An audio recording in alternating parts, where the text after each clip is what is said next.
أعوذ بالله من الشيطان الرجيم بسم الله الرحمن الرحيم. Okay, inshallah, this is our lesson number 10 right now. So in last lesson, we completed ayat number 6. Now we are on to ayat number 7. So in ayat number 6, we ask Allah to guide us to the straight path, the as-sirat al-mustaqim. As-sirat al-mustaqim, as we learned that this can only be known by Quran and Hadith. This is the religion of Islam. This is the way of our life that Allah wants us to live. And Allah has, by Quran, we know that from the beginning, all the messengers came and they only showed the way of Islam to all the people. And Allah, there were some differences in how to practice the worship things and some other Shari things, but the main message was from the beginning is the same. It's to worship Allah only and Allah alone only. Now, so in this ayah, ayat number 7, like I said, that this is the explanation of as-sirat al-mustaqim, that Allah has told us in this ayah. Allah explained that gave us the example of people. How many people, what kind of people are there, and how people gonna take this sirat al-mustaqim. So the first kind of people are the people who are guided by Allah and they live their lives on this path and they succeeded. These are the people that Allah has blessed them, and they are the pious people that they succeeded in their life and Allah rewarded them. Allah got pleased with him and Allah rewarded him. And how do we know about that? Is Allah is in other place in Quran, Surah An-Nisa, verse 69. Allah describes the people who Allah has done Allah has rewarded with straight path, the knowledge of straight path. Allah says, أعوذ بالله من الشيطان الرجيم ومن يطيع الله والرسول فأولئك مع الذين أنعم الله عليهم من النبيين والصديقين والشهداء والصالحين وحسن أولئك رفيقا. Allah SWT says in this verse, whoever obeys Allah and the messengers, they are with those unto whom Allah has bestowed His grace, of the prophets, the truthful, the martyrs, and the righteous. The best of company are they. It's Surah Nisa, ayah 69. So we have to note in that this verse clearly states that the way of those who earn Allah's grace is none other than the way of those who obey Allah and His messengers, because Allah said in this ayah. So anybody who wants to obey Allah and His messenger, Allah promised them that He gonna bless them, the company of those people, those pious people, the messengers, the truthful people, the martyrs, and the pious people. So the people who spend their life the way Allah wanted and they succeeded, Allah's pleasure in the end. So Allah also explained in this ayah, Siratal Ladina An'amta Alayhim, the way, the path of those, the way of those on whom you have bestowed your grace. This is one part of the ayah. The second part is غَيْرَ الْمَغْضُوبِ عَلَيْهِمْ وَلَا الضَّالِّينَ, not the way of those who earned your anger, nor of those who went astray. So Allah has explained us that there will be three kind of behaviors of people in this whole world about Allah's religion. Some would follow it and they would believe in Allah and His messenger and they would get succeeded and they would be amongst the people Allah will reward them Jannah hereafter. But there would be people, Allah would give them the knowledge of true path. Allah would send messengers, and Allah would show them the way, but they will learn it, but they will not follow it. They will only follow their desires, and they would, because of that, they will earn Allah's anger, and they get the Allah's punishment in hereafter. And then the third kind of people are ad-dallin. Ad-dallin means those who did not get the full knowledge of the book of Allah. For any reason, they were scared of learning, or they were just too careless, they were too busy in their lives, so they didn't want to spend time to learn. Or whatever reason, they knew there is knowledge there, but they just never really got the true knowledge, and then they made up their religions by their own wishes and whims. They chose their own paths, and then in the end they were in the same. They did not make it to Allah's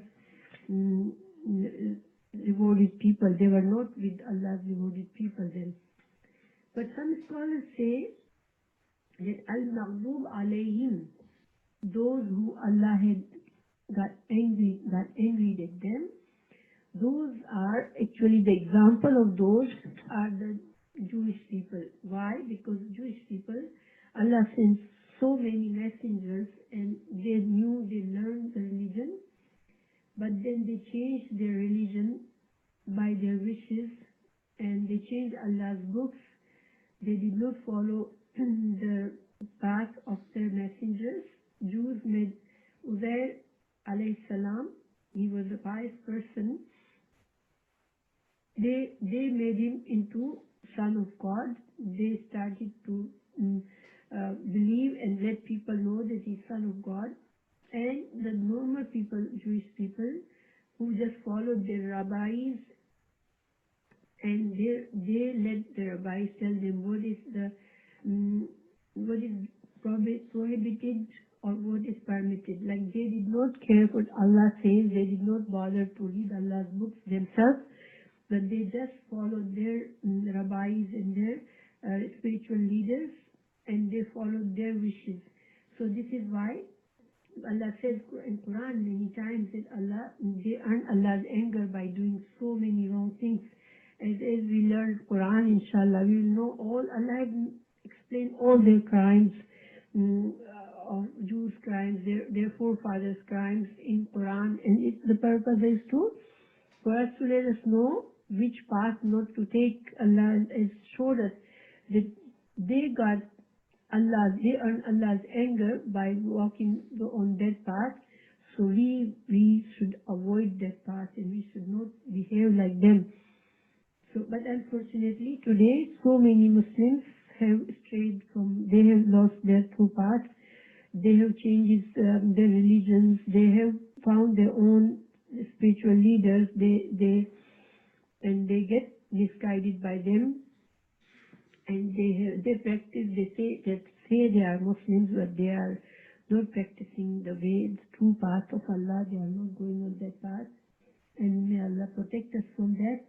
But Allah has from the beginning told us that this is, if somebody does that, then they are going to be loser in the end. And the other part, the ad-dallin, because Allah told us this, the third kind is ad-dallin. So about that, the scholars say that this is the example of Christian people, because Christian people, they believe that Hazrat Isa alayhi salam is son of God, and then he is one of the three gods. So these are all the things they are created by people, and this is not true religion.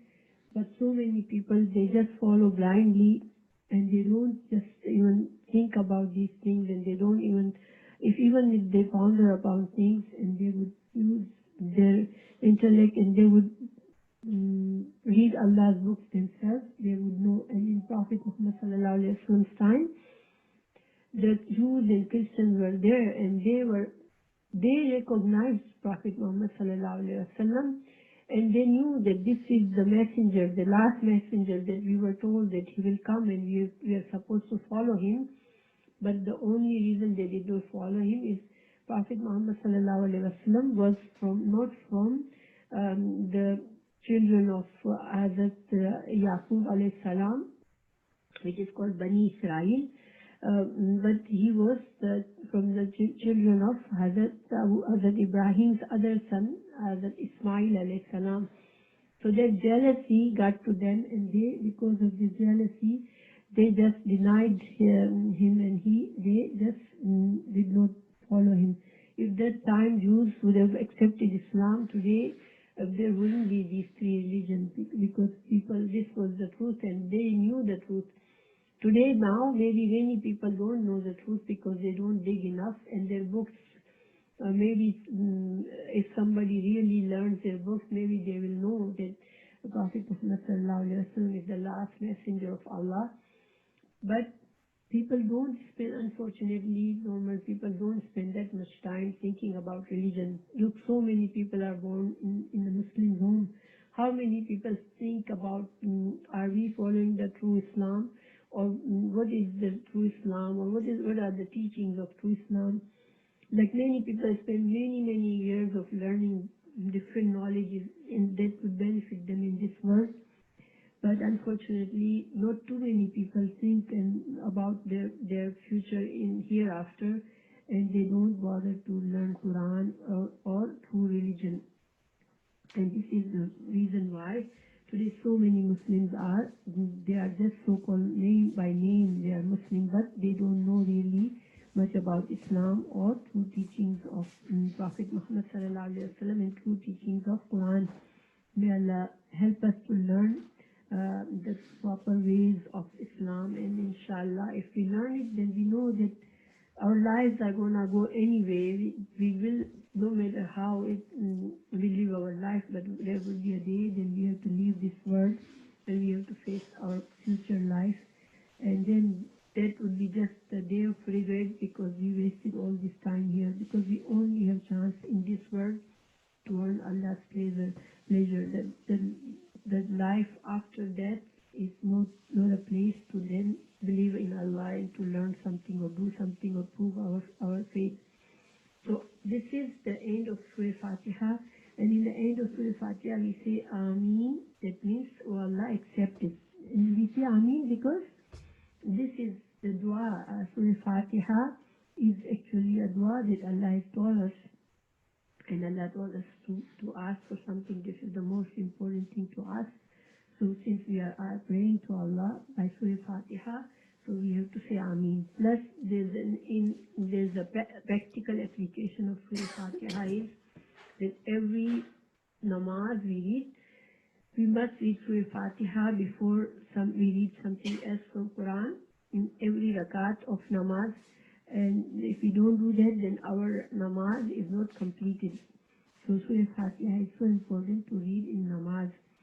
And also, Surah Fatiha has the benefit of cure. If somebody has some kind of a pain or something, we could read Surah Fatiha, and we go on our palms, our hands, and we touch that place that's hurting. Inshallah, with Allah's help, we could be cured. So may Allah help us. Today we finish Surah Fatiha.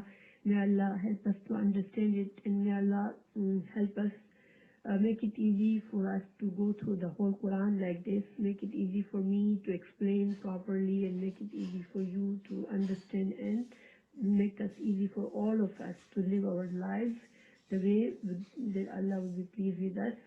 Ameen.